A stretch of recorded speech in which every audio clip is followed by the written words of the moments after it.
อ่ะมาข้างไหนมาเดี๋ยวข้างไหนอืม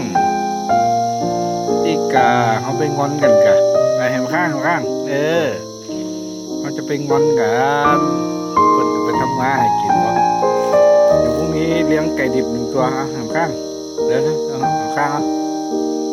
ไอ้แฮะเดี๋ยวปักกี้มา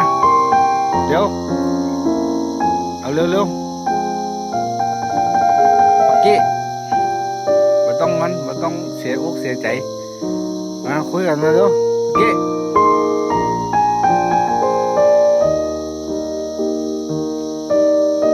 เอาเร็วอ่ะ